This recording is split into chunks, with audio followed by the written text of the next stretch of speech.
à toutes et à tous, je vous remercie d'être avec nous ce matin pour le lancement de notre nouvelle émission. Venez, on va s'expliquer, une émission à but pédagogique, informatif, interrogatif et interactif. Interactif car nous tâcherons de répondre aux questions que vous nous avez posées.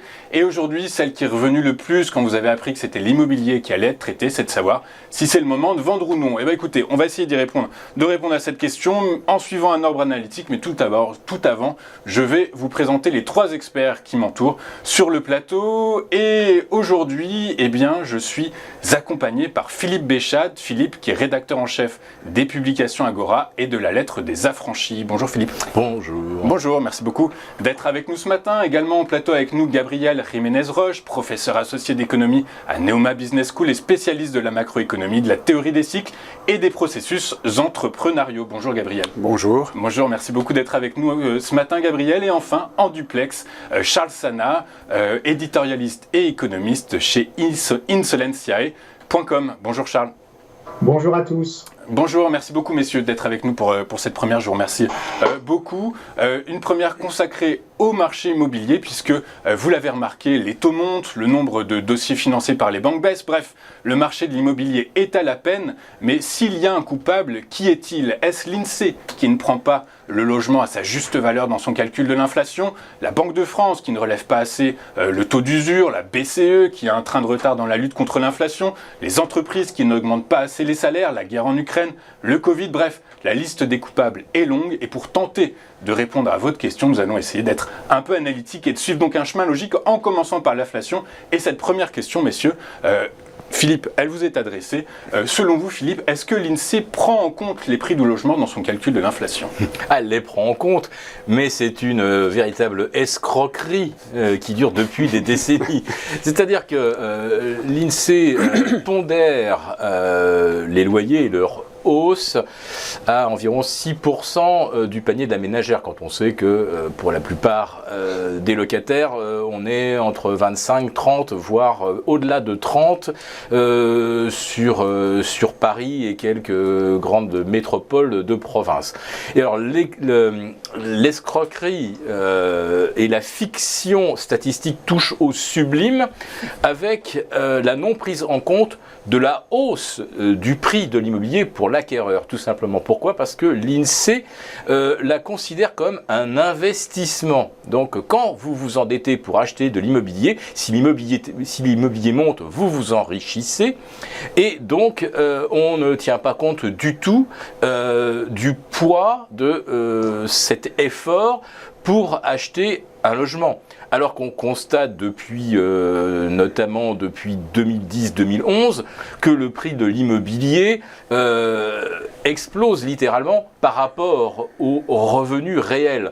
C'est-à-dire qu'il faudrait que les acquéreurs bénéficient de hausses de salaire d'au moins 8 à 10% par an pour que le poids de l'achat immobilier ne monte pas et ne grève pas les autres postes de dépenses.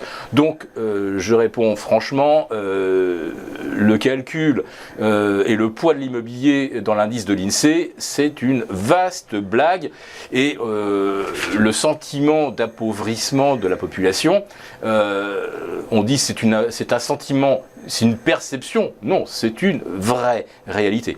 En ce qui concerne aujourd'hui ce qui bloque, mais on va y revenir, ce qui bloque le marché de l'immobilier, là je dis tout de suite, le coupable, c'est la Banque de France. Et le taux d'usure, effectivement, on va y revenir dans un instant, Philippe. Donc là, c'est très clair, le coupable, je le désigne et on s'en expliquera. On en a trouvé un. Juste avant de poursuivre, Philippe, j'aimerais vous entendre, Gabriel, sur ce que vient de dire Philippe. Effectivement, est-ce que l'INSEE ne prend pas suffisamment en compte la part des propriétaires, puisque les propriétaires en France sont majoritaires Voilà, en fait, il faut voir que c'est une question de définition.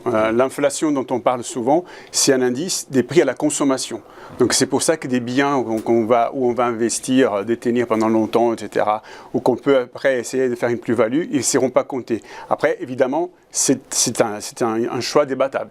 Est-ce qu'on beaucoup de gens vont acheter effectivement pour garder ça, pour détenir ces biens, pour les consommer. Les temps qu'on les garde, on les consomme en fait. Après, un autre souci, c'est qu'effectivement, on va intégrer dans l'indice surtout les loyers, donc pas vraiment l'acquisition, et et ça impacte. Ça n'impacte pas beaucoup parce que la pondération est basse. Mais il ne faut pas oublier que l'inflation, l'indice d'inflation, c'est une moyenne pondérée. Et c'est ça ce qu'il faut, c'est la perception pour beaucoup de gens. Les gens vont se dire « Ah, mais chez moi, j'ai pu voir que l'inflation était plutôt des 30%, pas des moins de 10%. » D'autres vont dire « Ça dépend de la région. » Mais c'est parce qu'il s'agit d'une moyenne, justement. C'est parce qu'il s'agit d'une moyenne. Voilà. Charles, du coup, est-ce qu'il faut revoir à la hausse ce niveau de pondération, selon vous ? Alors, je pense que c'est un débat aussi passionnant que compliqué. Pourquoi passionnant ? Parce qu'évidemment, l'inflation, c'est un sujet extrêmement d'actualité, et puis on voit bien à quel point ça touche les gens. Mais ça touche les gens de manière extrêmement inégale, et c'est pour ça que c'est extrêmement complexe. L'inflation dans ma petite zone normande, rurale, les gens sont dépendants de la voiture, mais achètent la nourriture beaucoup moins chère qu'à Paris, par exemple, ça n'a rien à voir avec le panier d'inflation moyen d'un Parisien qui peut avoir un pass Navigo quasiment gratuit pris en charge par son entreprise, qui ne possède pas de voiture, qui est à l'abri de la hausse du carburant. Et donc on voit bien d'ailleurs que le mouvement des Gilets jaunes, c'était un mouvement qui touchait une partie de la France non urbaine et pas du tout les zones urbaines. Donc on pourrait tout à fait déjà commencer par dire l'inflation de Pierre, c'est pas l'inflation de Paul. L'inflation de l'urbain, c'est pas l'inflation du rural. Donc on pourrait déjà avoir un baromètre d'inflation différencié en fonction de votre localisation, de votre CSP, de vos revenus, parce que tout ça, ça n'a rien à voir. Et donc Philippe l'a très bien expliqué, Gabriel également, quand on pondère, quand on fait des moyennes pondérées, c'est du... On chose tout le monde en 42. Si vous faites du 36, vous flottez. Si vous faites du 43, c'est très serré. Et donc, en fait, personne n'y trouve son compte. Mais donc sauf le gouvernement qui se sert de taux d'inflation bas pour ne pas augmenter les salaires. Le gouvernement qui a accès aux chiffres de l'INSEE, si les chiffres de l'INSEE ne sont pas justes, du coup le gouvernement se plante, ça semble assez logique. Est-ce qu'on peut dire, Gabriel, dans ces cas-là, que l'immobilier fausse les chiffres de l'inflation et donc ceux du pouvoir d'achat des Français ? Alors, c'est pas que ça fausse, c'est qu'en fait, on ne va pas le compter, mais les grands problèmes, c'est qu'on n'utilise pas bien ces chiffres. Il faut voir que l'immobilier et les marchés financiers, ils sont ils absorbent en fait de l'inflation. En fait, l'inflation, c'est quoi ? L'inflation, en fait, c'est juste des injections de monnaie qui vont relever les prix. Un prix, c'est un montant de monnaie pour un bien. Donc, les problèmes, c'est que ces injections monétaires, elles ne se manifestent pas tout de suite immédiatement sur les prix. Donc ça prend du temps. Mais normalement, elles vont où ? Là où on les injecte d'abord. Où ? Mais ça, c'est les marchés financiers et l'immobilier, en fait. Donc c'est les gros crédits, donc les leviers, les crédits, ils vont là. Et surtout, et pas tant que ça la consommation, mais de plus en plus évidemment. Et donc, ce qui est intéressant, c'est que si on avait des indices, si on faisait attention très souvent au moins à des indices financiers et des indices immobiliers comme des indicateurs d'une inflation à venir pour les consommateurs, ce serait très intéressant, mais ce n'est pas ce qui est fait, souvent même pas par les banquiers centraux. Donc c'est ce qui pose problème. Donc évidemment pour tout ce qui est développement des politiques fiscales, monétaires, etc., ça pose un problème. On pense que s'il n'y a pas d'inflation à la consommation, tout va bien, mais si on regarde après l'inflation qui est là sur le marché financier, sur le marché immobilier, sur les salaires parfois aussi, donc on va avoir un problème après. On va avoir peut-être pas de l'hyperinflation, mais en tout cas une hausse des prix évidente. Tout à fait. Du coup, ce que vous dites, ça veut dire qu'après ces nombreuses années d'élargissement de la masse monétaire, et en ce moment on l'a réduit, du coup c'est mathématique, l'immobilier, c'est une bulle. Voilà, il faut juste un déclencheur pour que l'argent arrête d'aller uniquement vers les marchés financiers et l'immobilier et il tombe sur les marchés de consommation. Vers les ménages. Au lieu de parler, donc juste pour finir, au lieu de parler des fausser la perception d'inflation, etc., on va dire que c'est ce qu'on a avec ces moyennes pondérées ou une concentration sur certains indices uniquement, c'est plutôt une myopie. C'est une myopie. C'est une myopie. Voilà. Philippe. Ah oui, c'est une myopie volontaire, je sais pas, c'est comme si on mettait des lunettes en forme de store vénitien et on ne regarde ou on ne laisse passer la lumière que très très partiellement. Alors en ce qui concerne l'inflation, elle est, comme disait Charles, elle est quelque part relative. Si vous êtes dans ce ventre mou de ménages français qui gagnent moins de 3 000 € par mois, je parle bien du ménage, c'est-à-dire qu'il y a deux salaires, l'inflation va frapper très fort au cours des prochains trimestres. Alors c'est pas moi qui le dis, c'est monsieur Michel-Édouard Leclerc et c'est monsieur Alexandre Bompard. Donc, oui, les patrons de la grande distribution alimentaire. Voilà, donc Carrefour et Leclerc. Michel-Édouard, lui, pense que l'inflation des prix alimentaires va demeurer durablement supérieure à 6 ou 7% pour plusieurs années.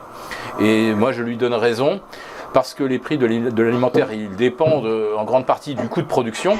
Or, aujourd'hui, les engrais qui servent à produire tous les dérivés, toutes les céréales, etc., les engrais sont passés de 150 à 850 € la tonne. Oui, mais alors si en parallèle le marché de l'immobilier baisse, du coup, est-ce que ça laisse pas un peu de place? Alors ce que je vais vous dire par là, c'est que cette inflation va taper très très dur sur le pouvoir d'achat des 70% de Français qui sont aujourd'hui soit empêchés d'acheter, soit qui sont obligés véritablement de sacrifier tout le reste. Hein, si vous voulez aller voir votre banquier et obtenir, mettons, 200 ou 250 000 € avec 3 000 € de revenus par mois, vous allez devoir démontrer, d'abord que votre déplacement entre votre futur domicile et votre lieu de travail va pas vous coûter très cher. Or, il y a beaucoup de gens qui ont dit après les confinements, c'est fini, moi je vais me mettre au vert, au moins j'aurai un confort de vie, etc. Si on nous reconfine, au moins je pourrai aller respirer dehors. Donc les gens se sont éloignés des villes. Et là maintenant, voilà que le coût de l'énergie flambe. C'est-à-dire que pour des trajets entre son domicile et son travail, le coût a augmenté de 30 à 40%. Hein. Et pour ceux qui seraient en électrique, c'est exactement pareil. C'est-à-dire que la facture énergétique, elle va exploser. Et pour ceux qui ont un véhicule dit de fonction, donc qui mettraient ce véhicule sur l'entreprise, eh bien, l'entreprise, elle n'est pas couverte par le bouclier tarifaire EDF. Donc, aujourd'hui, le coût du déplacement devient une variable extrêmement importante pour qui veut faire une acquisition immobilière. Et en plus de ça, ces questions de DPE sur lesquelles je pense qu'on va revenir également, c'est-à-dire que si vous achetez un logement E, F ou G, votre banquier va vous dire « Ah d'accord, c'est 200 000 d'accord pour acheter une maison de 100 mètres carrés avec 600 mètres carrés de terrain, mais prévoyez tout de même 80 000 à 100 000 € de travaux pour que ce bien soit mis aux normes. » Donc en fait, l'inflation, vous voyez qu'elle n'est pas uniquement liée au prix de l'immobilier, mais aujourd'hui à tous ces à côté, qui est combien me coûte mon mode de vie si j'achète quelque chose qui n'est pas dans un centre urbain, près du métro, près d'une ligne de bus ou d'une ligne de tram, etc. Et ensuite, ce logement que j'achète, est-ce que je vais devoir y faire des travaux? Sinon, ce logement sera considéré comme non négociable. En tout cas, si je veux le revendre, j'aurai énormément de difficultés. Et pourquoi c'est important? Parce que le banquier, il vous fait un prêt hypothécaire. Donc ce qui compte pour lui, c'est de se dire, bon, si mon emprunteur fait défaut, combien moi, banquier, je vais pouvoir revendre le bien? Si c'est un bien F ou G, la réponse c'est je vais devoir consentir 20% de discount. Donc le banquier va tenir compte de tout ça. Donc l'inflation, c'est quelque chose de complexe et avec ce qu'on... c'est pas vraiment ramifications. C'est pas vraiment ce qu'on appelle des effets de second tour, c'est des effets de halo. Des effets de halo. Alors ces problématiques énergétiques, ce sera probablement un thème qui sera le nôtre dans une prochaine émission. Venez, on va s'expliquer. Mais Charles, du coup, on peut noter là dernièrement que on a assisté un peu partout en France à la hausse de la taxe foncière. 14% à Marseille, 11% à Tours, 9% à Nantes, 52% à Paris. Charles, est-ce qu'il faut la plafonner, cette taxe foncière? Vous pouvez continuer à la monter autant que vous voulez. À un moment donné, si vous voulez, ça vient frapper complètement en frontal le rendement et la rentabilité d'un investissement immobilier. Je m'explique, lorsque vous investissez dans l'immobilier et que la taxe foncière au départ, ça représente un mois de loyer, c'est pas la même chose que vous allez être peut-être 50, 60%, plusieurs années d'affilée. Alors pas pour 50% plusieurs années d'affilée, mais enfin, les impôts, ça fait que monter. Aujourd'hui, la taxe foncière, c'est 2 à 3 mois de loyer. Au moment même, on demande, donc c'est une pression fiscale extrêmement forte, qui représente 2 à 3 mois de loyer. Donc le mythe du méchant riche propriétaire spolié, le gentil locataire, est totalement faux. Donc 3 mois de loyer pour la taxe foncière. Après, si vous êtes dans des tranches relativement imposées, les revenus fonciers sont imposés aux revenus. Donc si vous êtes imposé à 41%, par exemple, ce qui est là 34-40%, généralement les tranches des propriétaires immobiliers bailleurs, eh bien vous vous retrouvez en plus à payer 40% de revenus fonciers en impôt sur le revenu, plus 3 mois de loyer. Bref, le principal gagnant aujourd'hui, c'est le gouvernement à 80% sur les revenus fonciers sont encaissés par le gouvernement. Sur les 20% ou 30% restants, vous devez payer le crédit, vous devez payer les aléas de location et vous devez payer aujourd'hui la facture de la transition écologique et énergétique en isolant de manière importante vos bâtiments. C'est tout ça extrêmement hasardeux aujourd'hui du coup de faire un placement immobilier. Donc évidemment, il y a peu de mesures qui compliquent tout ça, mais vous avez surtout une conjonction entre fiscalité devenue totalement délirante, une protection qui est devenue également totalement délirante. Et si vous êtes squatteur, c'est pas grave, c'est normal. Bon, donc, je suis complètement délirante une quasi impossibilité d'expulser et des taux de qui bloquent et le financement de la transition écologique. Vous êtes dans une situation extrêmement complexe pour l'investissement immobilier. Du coup, quand c'est trop compliqué, les gens n'y vont. Charles, je suis désolé, je vous coupe parce qu'on a du mal à vous entendre. Est-ce que vous pourriez toucher un ou deux fils à votre modem parce qu'on a du mal avec la connexion.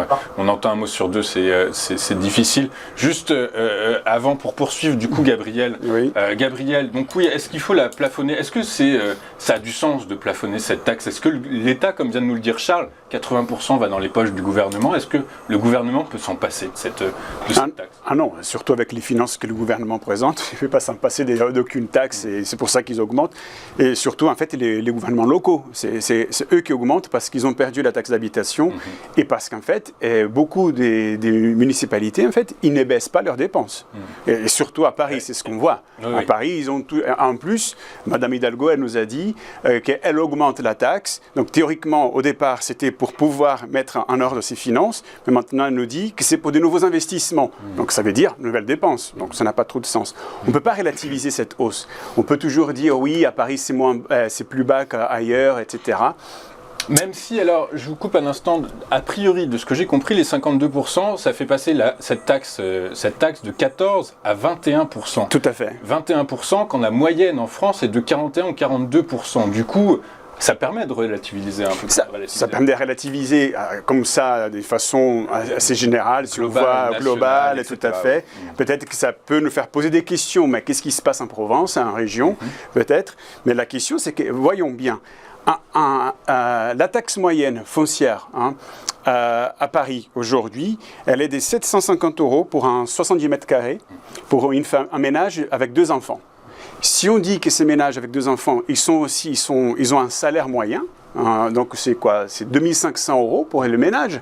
Donc on va avoir une taxe qui passe de 750 € à pratiquement 1150 €. Donc juste cette taxe-là.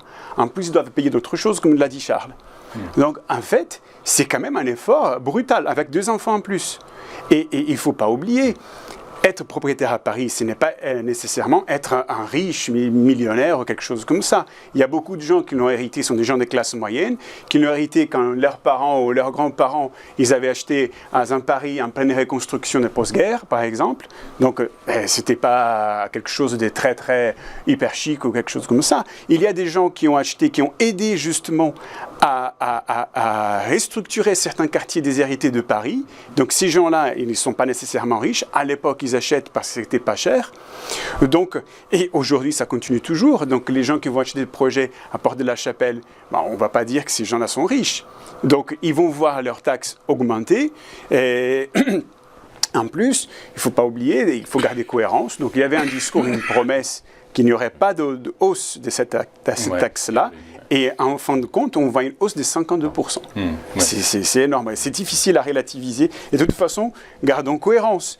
Si tous les politiciens font un discours où ils sont inquiets d'une inflation de moins de 10%, inflation moyenne évidemment, disons, de moins de 10%, mais pourquoi ils ne pètent les cris au ciel pour une augmentation de la taxe foncière de 52%? Ce n'est pas cohérent avec leur discours. C'est vrai que c'est assez paradoxal. Philippe, d'après les notaires, le taux d'usure qui a été remonté récemment par la Banque de France, qui est passé de 2,29% à 3,05%, n'est toujours pas assez élevé. Est-ce que, alors c'est une question qui nous vient assez régulièrement, est-ce que c'est possible de contourner le taux d'usure ? Oui.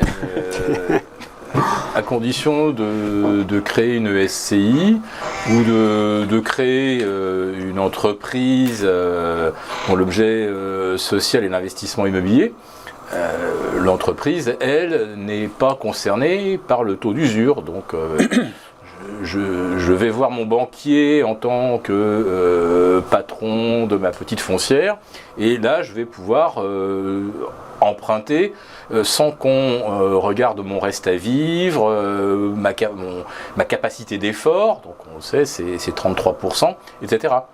La France aujourd'hui, c'est le seul pays d'Europe où les taux sont bas, ceux qui sont pratiqués sont même les plus bas d'Europe, et c'est le seul pays où on ne peut pas emprunter. Portugal, Espagne, Allemagne, vous empruntez. Alors 3,5%, 4,5% pour l'Allemagne, je parle de prêts hypothécaires. Et en France, où les taux sont les plus bas, c'est là que d'un seul coup on dit « Ah ben non, c'est trop cher, il faut absolument caper le coût du crédit parce que l'emprunteur, faut pas qu'on le laisse à la merci de l'avidité du banquier. » Tout autour de nous, le banquier qui prête à 3,5 ou 4%, on ne le considère pas comme spécialement avide, d'autant que historiquement, emprunter sur 15 ou 20 ans à 3,5 ou 4%, c'est encore en dessous de la moyenne des coûts d'emprunt de l'an 2000 jusqu'en 2016. Donc c'est quoi cette histoire de taux d'usure en France ? La Banque de France fait semblant de ne pas comprendre. Elle dit je suis là pour protéger l'emprunteur. Alors elle trouve qu'un coût global de l'emprunt à 3,05 c'est trop cher. Par contre, les facilités de caisse à 8%, ça ne lui pose pas de problème. Quand une banque vous facture 16% d'agio sur les dépassements, elle trouve non plus rien à redire. C'est-à-dire que quand le banquier se sucre à 16%, là, il n'y a pas de taux d'usure, mais par contre, à 3%, c'est trop cher. Donc là, on voit, c'est un gigantesque foutage de gueule. Il faut dire les choses comme elles sont. Donc, la Banque de France se retranche derrière, oui, mais il y a un mode de calcul, alors peut-être que ce mode de calcul, il faudrait le revoir, etc., l'adapter. Mais il suffirait que le législateur dise du jour au lendemain, la Banque de France peut réévaluer la situation, non pas tous les 3 mois, mais tous les mois. Et quand la Banque de France a relevé le taux d'usure de 50 points, là, à la fin de l'été, mais elle savait très très bien que la BCE allait les remonter de 75. Donc cette facilité de 50 points supplémentaires, elle était déjà complètement absorbée par la hausse de taux à venir. Donc je me demande bien pourquoi la Banque centrale fait en sorte qu'on ne puisse pas emprunter, alors que les autres banques centrales de nos voisins, eux, ne semblent pas du tout avoir les mêmes impératifs. Est-ce que ce serait parce que la France va devoir emprunter 270 milliards en 2023, qu'il y aura probablement des dépassements et que, je dirais, si nos banquiers distribuent beaucoup de crédits, est-ce qu'au moment où la France devrait éventuellement aller chercher plus d'argent pour financer son budget, est-ce qu'on ne veut pas s'assurer que les banques auront encore un petit peu de liquidité disponible pour faire face à des émissions France Trésor un petit peu plus importantes que prévu? Mais sinon, le taux d'usure, je ne comprends pas. Vous ne comprenez pas, il nous reste peu de temps sur cette partie, messieurs. Du coup, on va accélérer un petit peu. Je suis désolé, c'est passionnant. Charles, j'aurais bien aimé vous entendre sur le taux d'usure, mais du coup, on est obligé d'avancer. On va passer à la question suivante. Et le taux de chômage, les données sont tombées il y a quelques jours. Le chômage ne faiblit pas en France. Est-ce que finalement, c'est la dernière banderie qui va crever cette bulle immobilière? Je crois pas. Je crois pas parce que le chômage finalement c'est pas une variable fondamentale quand on regarde l'évolution du marché immobilier depuis on va dire le milieu des années 90, donc de 1995 à aujourd'hui, quasiment 30 ans. On se rend compte qu'en réalité, le marché immobilier est relativement insensible aux évolutions du taux de chômage. Alors, ce que je dis est à relativiser. Si demain on avait 5% de taux de chômage, évidemment, ça poserait un problème. Mais aujourd'hui, ce qu'on se constate, c'est que le taux de chômage soit à 1% ou à 7%, ce n'est pas la variable d'ajustement sur le marché immobilier. Le marché immobilier, la variable d'ajustement, c'est vraiment les conditions de financement. Et donc là, on reboucle avec cette histoire de taux d'usure complètement le marché. Même des taux à 3, 4, 5%, ce n'est pas un problème pour le marché du financement, notamment parce que ce cas-là est dans une période de remontée de taux. Et je le dis à tous nos téléspectateurs, vous devez absolument négocier l'absence de pénalité de remboursement en cas de remboursement anticipé pour pouvoir replier à la baisse dans plus ou moins loin votre taux d'emprunt. Donc on emprunte aujourd'hui 4%, 5%, ça descend à 2%. Et bien vous pourrez Ouais, Gabriel, alors je parlais de dernière banderille, c'est-à-dire que j'incluais quand même avant cette notion des taux d'intérêt qui sont très élevés. Vous pensez également que le chômage n'a pas d'incidence, n'est pas un vecteur, une variable importante? Non, pour le moment non. Donc, autour du taux de chômage, disons, structurel de l'économie française, ça ne sera pas un problème. On a vu déjà des taux de chômage plus élevés. C'est pas ça ce qui va freiner en fait une hausse du marché immobilier. Déjà, je ne considère pas que c'est une bulle. Il peut avoir une composante spéculative dans le marché immobilier. Néanmoins, ce n'est pas une bulle. Pourquoi? Parce qu'une bulle, c'est quoi? C'est une demande spéculative, donc purement spéculative, et une offre, c'est liquidative. Donc on quitte le marché, donc on liquide, on quitte le marché, on prend les plus-values, c'est bon. C'est pas ça qu'on voit en France. On voit vraiment une demande. C'est des gens qui veulent le quitter on ne trouve pas de place dans les centres-villes. Les centres-villes français ne peuvent pas croître verticalement. Donc ça c'est catégorique.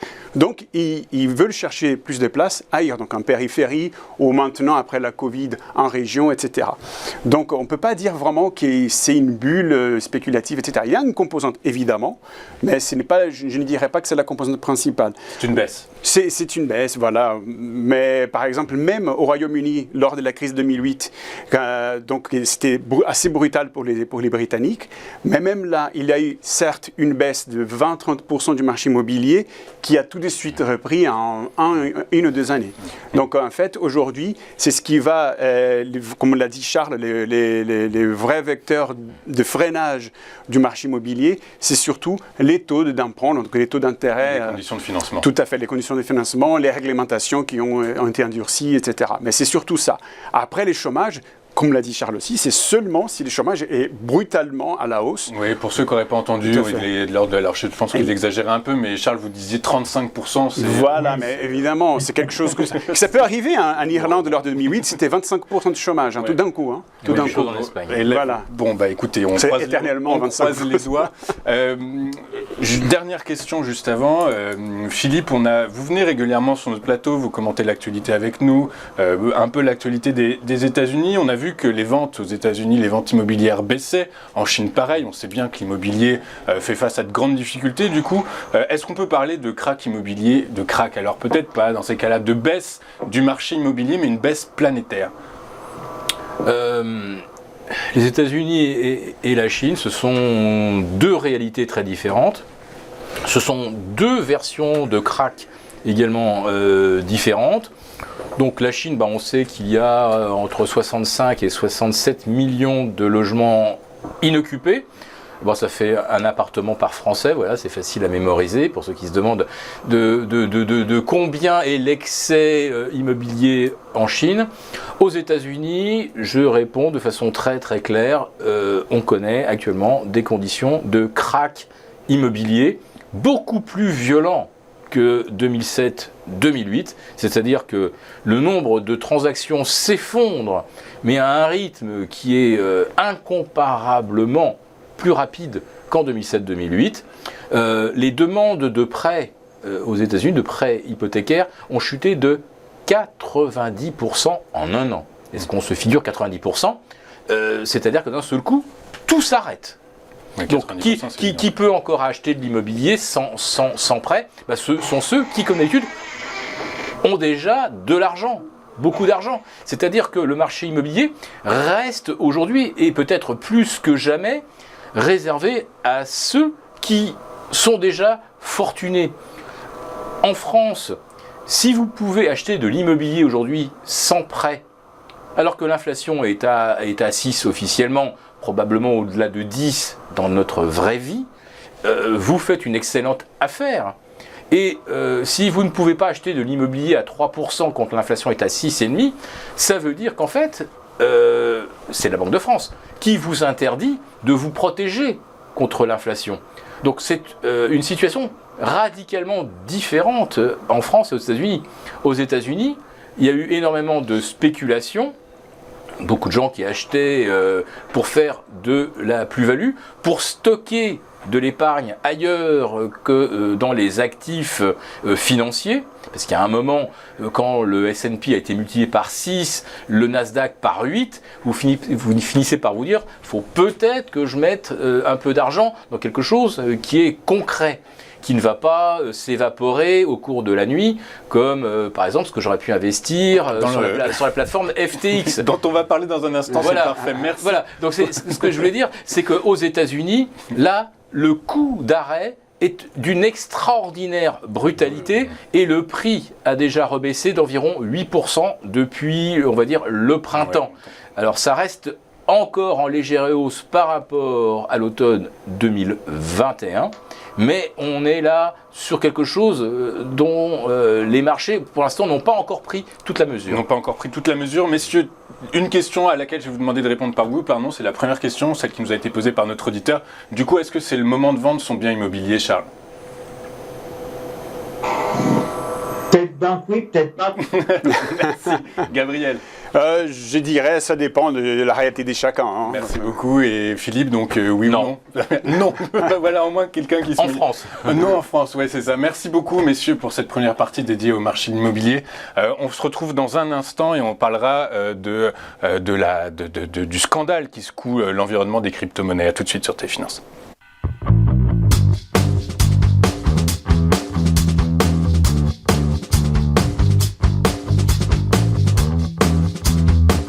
Nous sommes de retour sur le plateau de TV Finance pour cette nouvelle émission. Venez, on va s'expliquer. Débat qui continue même pendant la pub sur l'immobilier, le marché immobilier américain, notamment à San Francisco. On en parlera une prochaine fois, messieurs. Là, cette fois-ci, il est temps de parler du scandale qui secoue les crypto-monnaies avec la faillite de la plateforme d'échange FTX. Pour répondre à 2-3 questions que j'ai envie de vous poser, messieurs, je rappelle que je suis en plateau avec Philippe Béchade, rédacteur en chef des publications Agora et de la Lettre des Affranchis, Gabriel Jiménez-Roche, professeur professeur associé d'économie à Neoma Business School, qui est également en plateau avec nous, et en duplex avec Charles Sana, éditorialiste et économiste chez Insolentiae.com.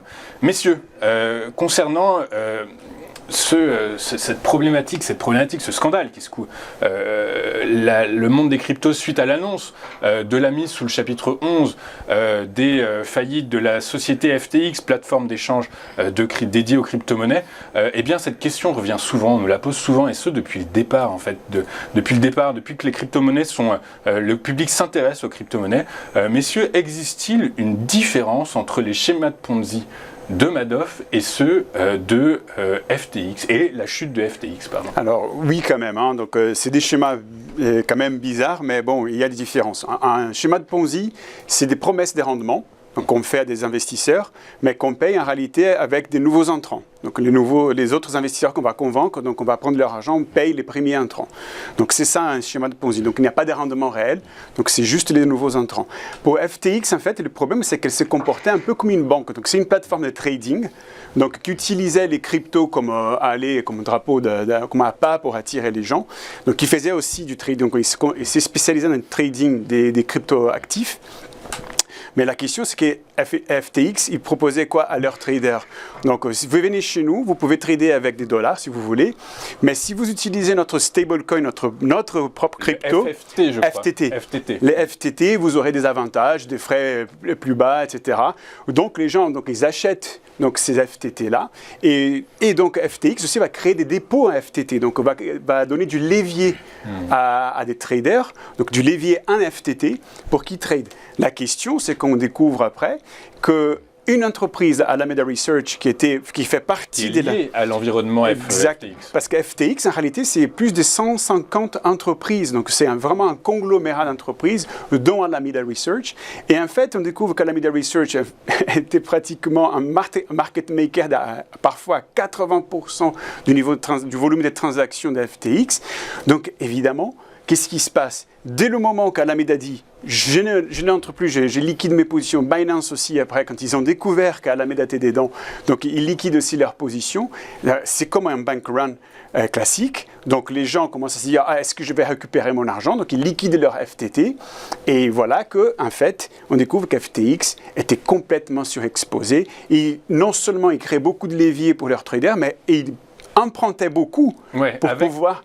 Et avec comme collatéral à ces emprunts du FTT, justement. Exactement, qui était complètement vide. En fait, donc, ce n'est pas vraiment un problème des cryptos classiques. Les cryptos classiques, c'est assez transparent même, disons. Les problèmes, en fait, c'est les plateformes. En fait, dans cette galaxie crypto, aujourd'hui, les problèmes en soi, même, il y a deux types de plateformes. Les plateformes centralisées, mais les problèmes les mêmes. C'est-à-dire, il y a le produit sous-jacent des Bitcoin, des Ethereum, des Tether, etc., qui normalement, donc pour les plus classiques, sont assez transparents, il n'y a pas d'arnaque. En fait, c'est juste des codes, etc. Ils sont tradés, donc certains peuvent permettre des contrats, des smart contracts. C'est le principe de la blockchain. Tout à fait. C'est transparent, on peut tout voir. C'est juste qu'on ne va pas trouver nécessairement les noms des personnes et tout ça. Et après, il y a les plateformes. Et ces plateformes-là, c'est comme dans les panoramas aussi classiques, traditionnels, conventionnels. Il y aura des gens qui vont vous promettre des rendements loufoques. Il y a des gens qui vont faire du levier à vitesse grand G, grand V. Et là, il faut s'inquiéter. Et voilà, c'est là qu'il faut s'inquiéter. Et c'est ce qui s'est passé. Donc, l'avantage pour les marchés, c'est que FTX avait très peu de liens avec d'autres banques, avec d'autres plateformes. Donc, sa faillite reste quand même un peu concentrée sur elle-même. Mais à voir. Effectivement, l'AMF parce qu'elle donne des indices aussi sur d'autres plateformes. C'est ça, l'AMF a envoyé un courrier avant-hier, je crois, aux acteurs du monde des crypto-monnaies en France pour savoir s'ils avaient des liens éventuels avec ils pourraient avoir des liens avec FTX et quelles pourraient être les conséquences. Vous êtes d'accord, Philippe, pour dire que c'est pas un schéma de Ponzi, le scandale FTX? Ça en est quand même un petit peu. Ah, vous le pensez? Voilà. Alors, d'une part, pour ceux qui participaient au financement de FTX, et je pense qu'il y a 1 million de clients qui ont investi dans FTX. Alors on leur promettait 8% de rendement sur les 5000 premiers dollars investis et 5% sur les 5000 suivants. ou discount ou facilité pour le trading. Donc si vous accordez un discount, c'est-à-dire que vous reniez votre marge, ou si vous accordez une rémunération, il faut que vous la sortiez de quelque part. Donc effectivement là, ces rémunérations ou ces discounts étaient forcément financés par les nouvelles souscriptions, des gens qui ramenaient, Donc ça répond à la définition que vient de nous donner Gabriel du schéma de Ponzi. Alors là où ça commence à ressembler à Madoff, c'est que Madoff était insoupçonnable. Ah, ça, c'est... SBF non plus. Et SBF, c'était pareil. SBF, c'est le CEO, l'ancien CEO de Sam Bankman-Fried, qui est arrivé sur scène avec Jamie Dimon, le PDG de JP Morgan. D'ailleurs, je dois signaler que la directrice de la surveillance du risque du groupe FTX Alameda, parce qu'en fait les deux sont complètement confondus, ils sont dans les mêmes locaux, c'est pour dire. Et je dirais même que d'ailleurs la patronne de Alameda et SBF, ils étaient dans le même lit. Puisque c'est la petite amie. Donc la responsable du risque avait fait 2 ans chez JP Morgan comme responsable ou en tout cas junior sur le contrôle du risque. Elle venait de sortir de l'université. Donc en fait, quand on regarde tout le staff de FTX et Alameda, je dirais c'est des espèces de postes ados, mais à qui toute la communauté crypto et même, on peut dire, l'établissement avait donné des gages de respectabilité. Sam était invité absolument dans toutes les grandes conventions concernant les cryptos. Il se vantait d'être venu au secours de projets qui auraient capoté sans son intervention. Alors ça n'a pas empêché Celsius ou Terra d'aller au tapis. On se demande d'ailleurs jusqu'à quel point le fameux Sam Bankman-Fried n'était pas impliqué dans certains de ces projets. Mais surtout là, quand on apprend qu'il finance à hauteur de 40 milliards la campagne des démocrates, là on se dit, ce gars-là, il est inattaquable. C'est-à-dire que FTX, c'est too big to fail, et le gars, il a trop de réputation aujourd'hui pour être soupçonné. Alors 40 milliards, vous y allez un peu fort. 40 millions, pardon. Et moi j'ai même un chiffre qui est différent, qui est de 5 millions. Mais non, alors, ça c'est que pour Biden. Ça c'est que pour Biden. C'est la campagne de Biden. Le milliard, pardon, le milliard, c'était ce qu'il avait éventuellement envisagé. Ouais, 40 milliards, c'est 40 millions, bien sûr. Et peut-être 1 milliard pour la future campagne de 2024. De 2024. Alors il y a des précisions. C'est là, on reviendra sur ce point-là parce qu'il y a quand même des précisions à apporter. Charles, est-ce que vous êtes d'accord pour dire... Ah, Charles n'est pas là. Du coup, écoutez, on va passer. Alors, effectivement, on va rebondir sur cette question-là, sur ce que venait de soulever Philippe, puisque, effectivement, on apprend que SBF a contribué à hauteur de 5 millions à la campagne de Joe Biden, 40 millions à la campagne des démocrates.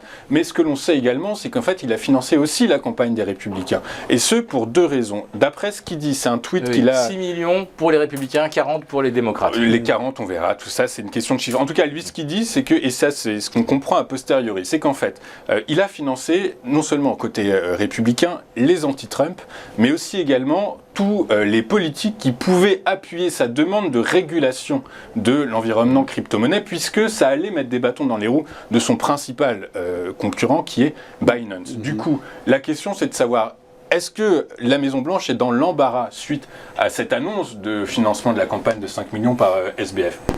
Ça peut être utilisé pour embarrasser un peu l'administration de Biden, mais franchement, aux États-Unis, c'est connu. Et, des doubles jeux comme ça, de financer les républicains démocrates, les entreprises, les grands patrons, les millionnaires, ils font ça tout le temps.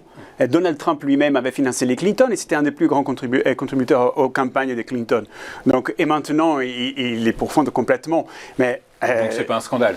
Franchement, c'est pas scandaleux en tout cas. Et on va l'utiliser évidemment, on va jeter ça devant la porte de Biden, mais franchement, c'est ce qui se passe souvent en réalité.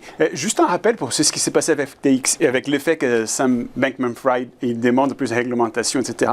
C'est parce qu'en fait, c'est ce qui se passe avec FTX. Donc il y a une petite dimension Ponzi, mais surtout, c'est que FTX se comportait comme une banque normale. Elle crée des dépôts. Et évidemment, elle n'a pas assez de réserves.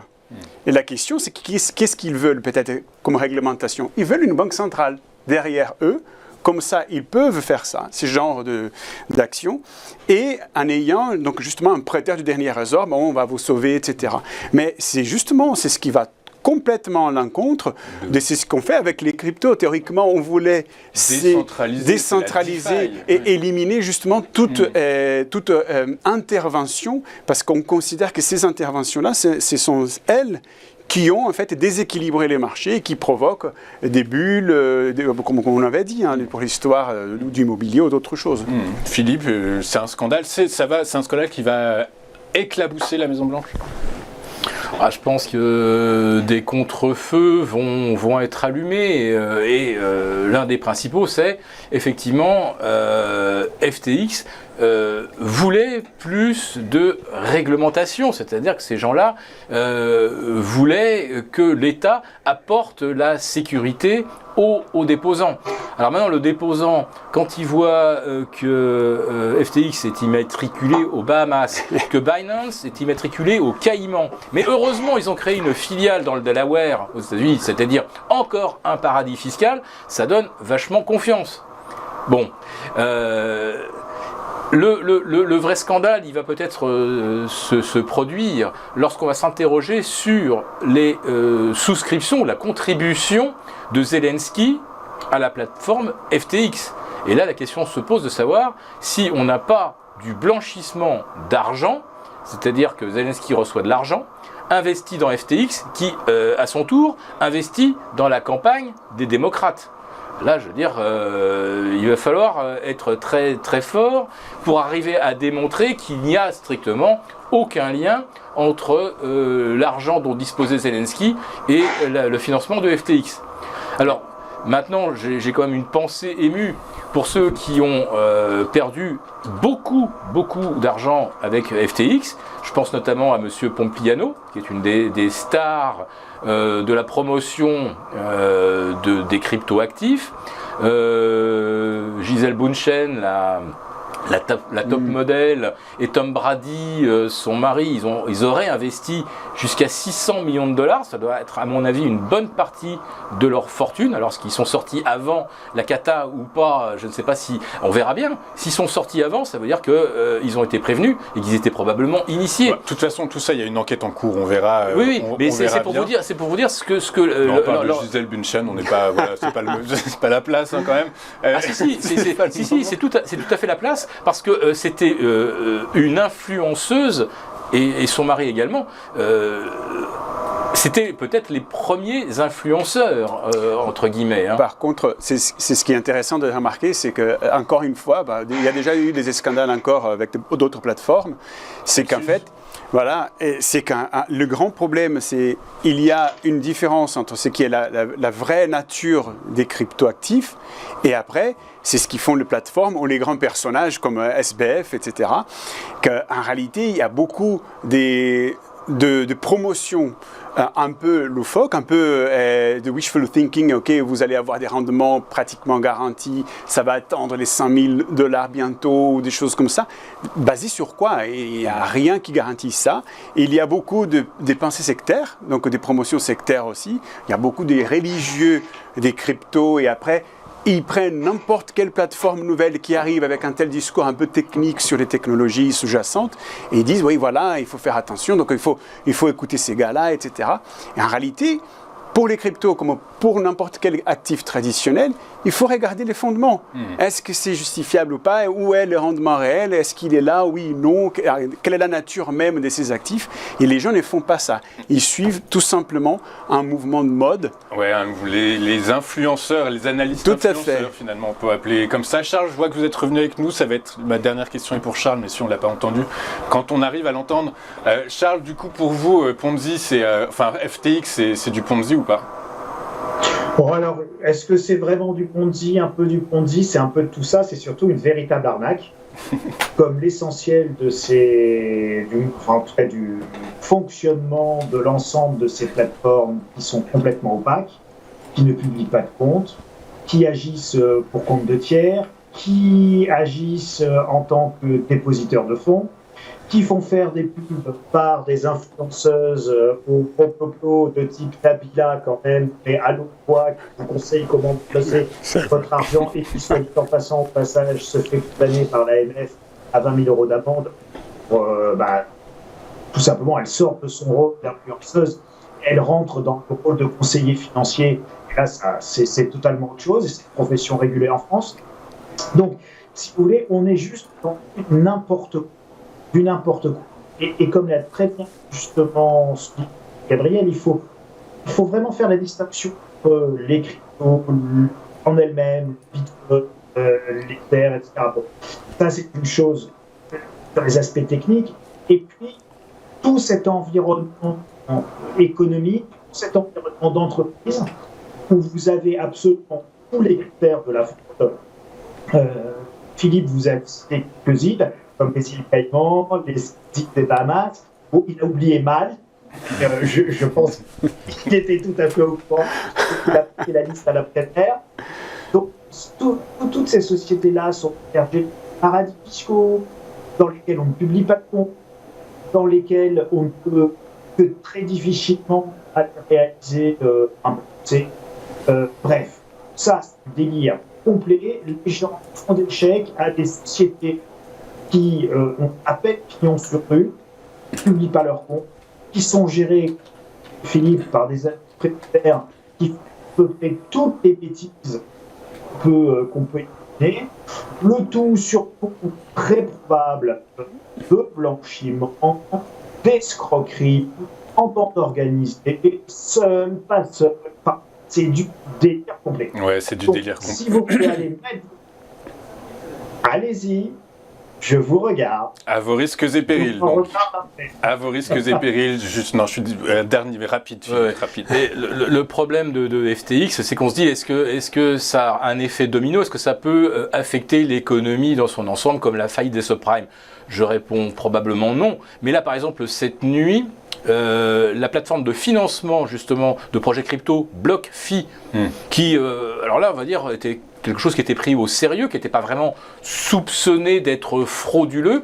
BlockFi, c'est japonais, et BlockFi a déposé le bilan cette nuit. Donc jusqu'où va aller effectivement l'effondrement de tout ce qui participait au financement de l'écosystème crypto? Je ne parle pas effectivement des cryptos en tant que tels, mais tout ce qui était financement, projet, etc. Là, on découvre chaque jour que les tours tombent les unes après les autres. Ouais, juste pour conclure, okay, pour conclure vite, c'est ce qu'on voit avec tout ça, c'est que là, donc, dans ces marchés un peu déréglementés théoriquement, totalement, voilà, c'est ce qu'on voit que le marché en soi, le grand marché, il fonctionne très bien. Hein.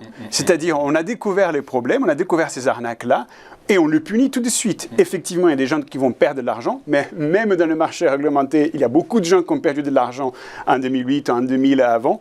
Mais là, ils perdent de l'argent et ils disparaissent après ces gens-là. Tandis que quand il y a beaucoup de réglementations, parfois on va créer des réglementations pour faire perdurer un système qui en fait ne marche pas.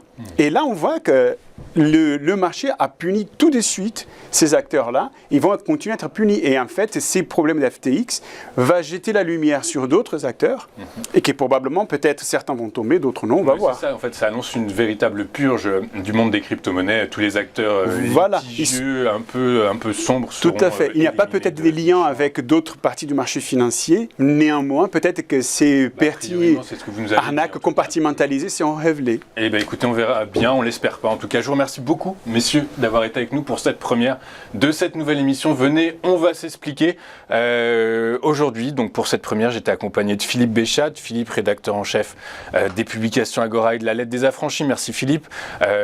J'étais également accompagné de Gabriel Jiménez-Roche, professeur associé à Neoma Business Schools. Merci beaucoup, Gabriel. Et de Charles Sana, Charles, éditorialiste et économiste pour le blog insolentiae.com. Merci beaucoup, messieurs. Je vous souhaite une excellente journée. Je vous dis à très bientôt.